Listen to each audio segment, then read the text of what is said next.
Good morning, everybody. Welcome to BPTV. I'm your host, Andy Amrine, and this is a special Handy Andy segment. And today we're on location. We're going to be talking about making a backyard beautiful again. And I got my two lovely assistants, Henry and Tiger. I couldn't do the work without them because they do all the physical work. I got it upstairs. But we're going to take a yard that it has a family, a couple of young boys that, they destroy the yard. A lot of sports, a lot of games and so forth. So as you could probably see behind me, it's just nothing more than a mud pit. So they were asking for assistance on what to do to grow grass that the kids aren't going to destroy instantly.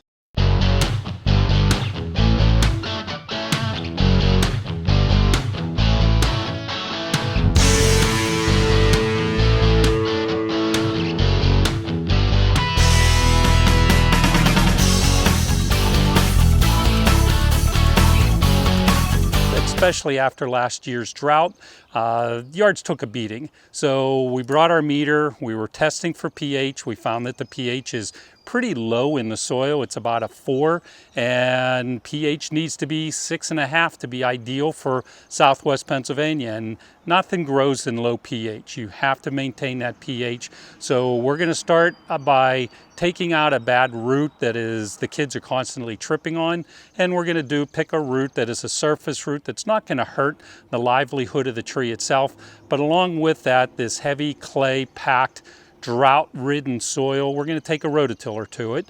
We're going to till this soil up to loosen it up. Once we get it loosened up and we get it rake smooth, then we're going to treat it with different products. We're going to start with Love Your Soil, which helps to turn clay into topsoil. Then the all-important Magical, which is going to raise the pH of the soil. We're going to use a spreader, put those products onto the yard, and those are going to quickly, within a couple weeks, enhance the soil itself.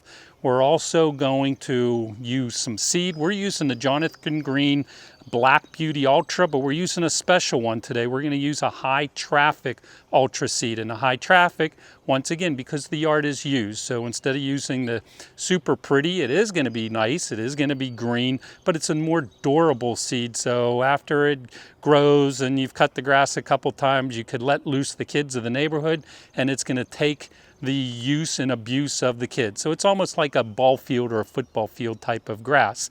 And then along with that, then we're going to put on a starter fertilizer, which is going to enhance the initial growth of the seed itself, so it grows quicker and stronger, because you know how patient boys are going to be with getting back into that yard. And then we're going to top dress it with a product called Pit Moss. And the Pit Moss, we'll get into details with the Pit Moss, how it's going to hold the moisture in organically, so the grass is going to grow quicker. And it's all about holding the moisture in. Grass needs moisture to grow. So we're going to go through these individual steps as we do them, and we'll be showing you and introducing you to those projects, the products of the project. But also, I once again want to thank my two helpers, Henry and Tiger, because I'm old. I couldn't do all this work without them. So appreciate you tuning in to BPTV and watching our amazing Handy Andy segments.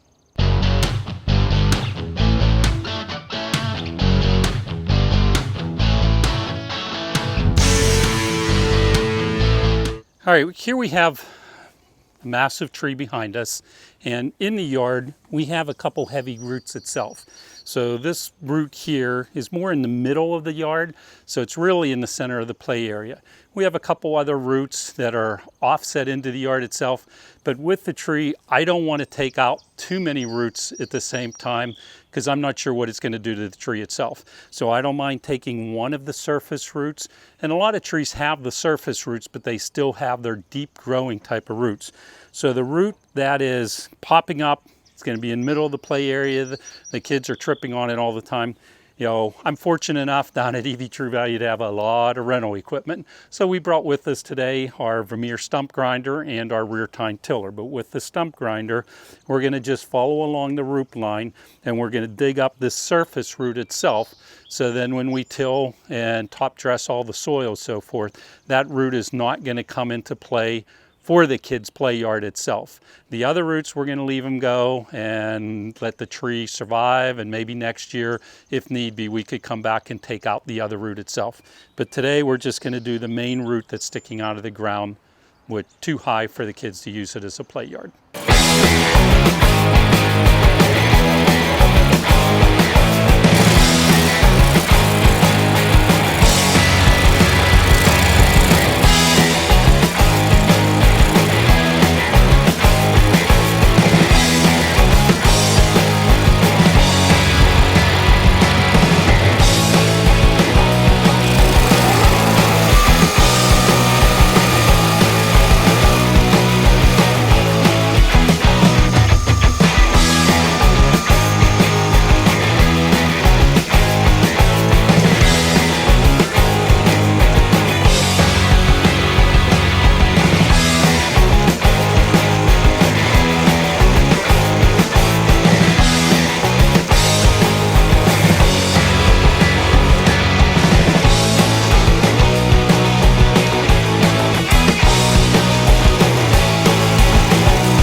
With the rototiller, and my assistant here, Tiger Burks, he's going to be using the rototiller, but with it itself, what the rototiller is going to be doing. Now, you could do all this by hand, but I like working smart, not hard, so you rent what you want and buy what you need. So in renting a rototiller, we are going to quickly be able to run through the soil to loosen all this clay soil and all this dried up soil. So we could quickly, within a matter of hours, we're going to be able to turn this yard over and be able to replant the seed. But as you could see with the tiller, the rear tine, it's the heavier, the larger tiller, so we're not going to get as much vibration and bouncing. Plus, with how much tilling we have to do, it's not just a strip of a garden or something. This is an area that we're going to easily be able to work the machine, and the machine does all the work. We're just driving the machine up through the yard to turn the soil over so we're able to plant the grass.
All right, the hard part's done. That's the part that the machines are doing all the hard work.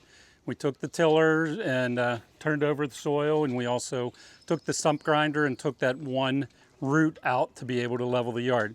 Now you see Henry and Tiger, they're in the background just raking and picking up any stones and sticks and so forth, but also getting the yard level.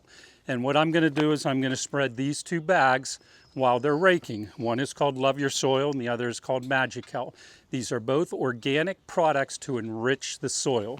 The Love Your Soil is going to help turn bad soil into good soil in the way of clay and so forth. It's going to loosen it. I like to call this an aerator in a bag. It just opens up the soil to oxygen and also allows the water and everything to penetrate into the soil by turning the clay into nice topsoil. The other is the most important product you could ever put on a yard. It is called Magical. Everything revolves around the pH of the soil. So whether it's gardens, whether it's flowers, whether it's trees and shrubs or grass, you've got to have the proper pH. And the pH in Southwest Pennsylvania we need is 6.5. 6.5 is ideal. When we tested this area, multiple testing, it came up between 4 and 5. So we need to get the pH raised so as the grass is germinating, it's growing in a healthier soil. You get the pH at 6.5, you'll have no weeds. You'll never need a weed and feed. Weeds don't grow when pH at 6.5, grass does. But also, grass does not grow in low pH. So the whole idea is to get the pH up. So I'm going to put down some Magical, I'm going to put down some Love Your Soil, and we're actually going to do the whole yard. We're not going to just do the area here we're planting. We're going to be putting these products down through the entire yard.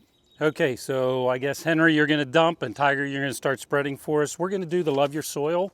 The Love Your Soil, now when using a spreader and putting any product down on it, whether it's organic or chemical, you have to set the spreader to the proper orifice, the openings at the bottom. So reading the bag, getting the brand of spreader for the product, this has to be set at a 4.5.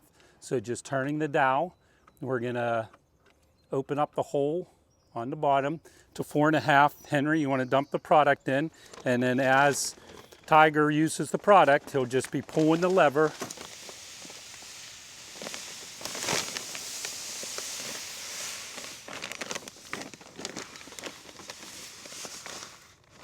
It's just a nice fine granular product, and as you walk, Tiger will pull the handle and you'll see the granular product coming out. And it doesn't matter if we're going to still be using the rake over topping of this, it's just applying it to the ground itself prior to seeding.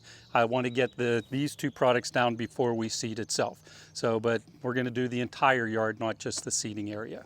And okay, Tiger put down that first one, which was Love Your Soil. Now Henry is putting down the Magical, the one to enhance the pH. And when you're looking at the directions on the bag, you saw us setting the spreader settings at 4, 4.5, 5, 6, whatever the bag calls for. But what that does is that gives you your square footage on the bag. So you can buy bags that are 5,000 square feet, 15,000 square feet, but that's providing that you know your square footage and you follow the guidelines on the bag. Now, when you're using a chemical-based product, that's really critical, especially if you're using like a weed and feed. If you put too much on and you're not following this proper spreader setting, you could really damage your existing yard. With the organics, it's not as critical, so you can increase it because you're not doing anything with the chemical to kill the yard itself. But the spreader settings that we're doing, we're following a new seeding application for this part, which is calling for a higher application poundage per square yard compared to an existing yard itself. So all those come into play. Read the back of your bag. The bag's going to explain the square footage corresponding to the spreader setting, so you have enough product to do the yard and the square footage you want, but you're also applying it properly. Just the right amount, not too much, not too little. The next application is going to be the seed, and this is a very important part of the process that we're doing today, because yes, the pre-applications, the post-applications and so forth, but if you pick the wrong seed, everything you did is for nothing. So you want to pick the right seed for the job you're doing, whether it's a lot of sun, whether it's light sun, shade, dense shade, or in the case of this yard, we're doing a heavy traffic area itself. Now my favorite seeds are the one made by Jonathan Green. It's called Black Beauty Ultra. The reason that I like the Black Beauty seed itself is because it's a deep penetrating root system type of a seed, meaning after a couple of years, the roots of this grass is over 4 feet deep. And think about that. A normal grass only grows to a couple inches deep, but with the Black Beauty seeds, these roots grow 4 feet deep, so they're a lot more resistant to the droughts, the heavy traffic, and even the diseases because the roots are super, super deep and super strong itself. But in this yard, we are using the heavy traffic because we have children at this family, and the children play in the yard a lot. So they're playing soccer, they're playing baseball, they're just being kids. So we want a more durable blend of seed compared to your normal seeds. So stop down, talk to us, tell us what you want to accomplish. We could always suggest the best type of seeds for you, or my choice, the Jonathan Green Black Beauty seeds, but in this case, the heavy traffic is what we're using in this yard. But once again, follow the directions on the bag so you have the right opening of the spreader so you get the right square footage that you desire. Now, when you were applying this, I do want to make sure we're going, and then I want to crisscross. So this way and then this way to do this. And I brought enough to do it.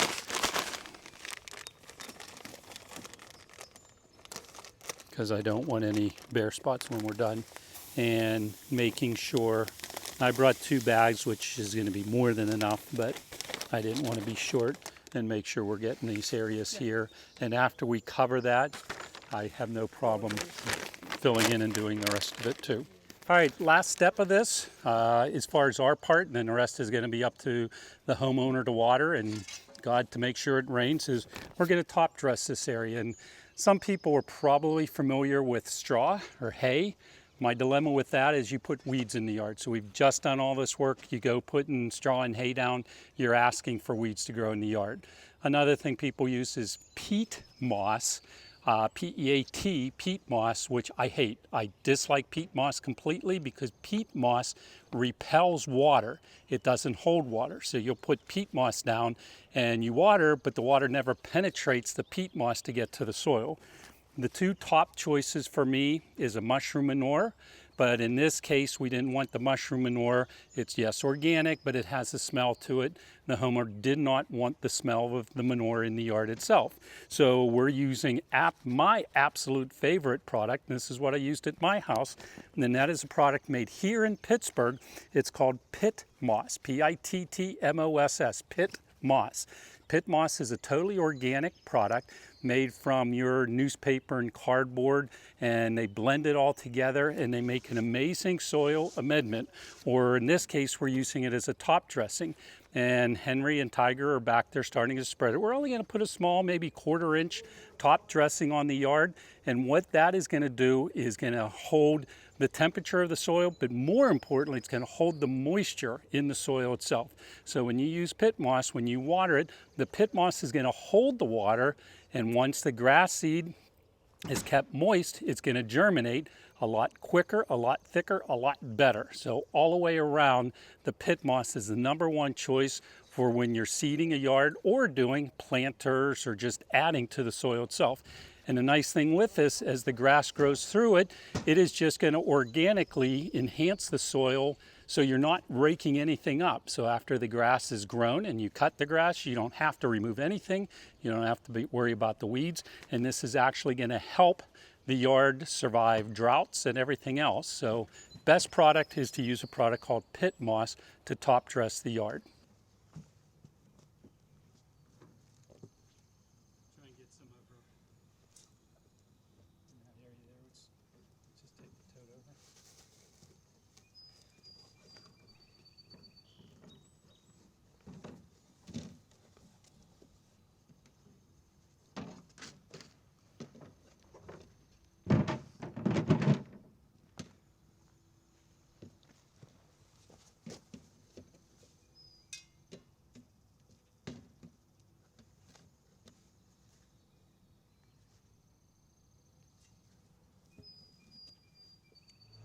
Okay, there's only one more step, and it is the most amazing, important step on it, and that's water.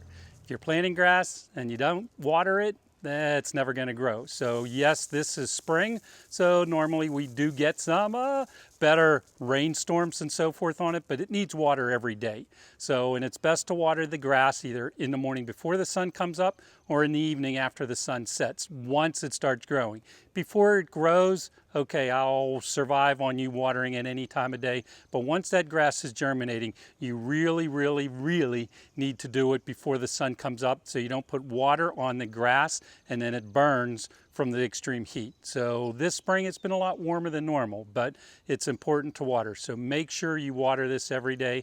So you saw our amazing transformation of this yard. So we're going to come back and visit it probably in about 3 weeks or so, and after the grass is cut a couple of times, it's going to be strong enough for the kids to play on it all day long itself.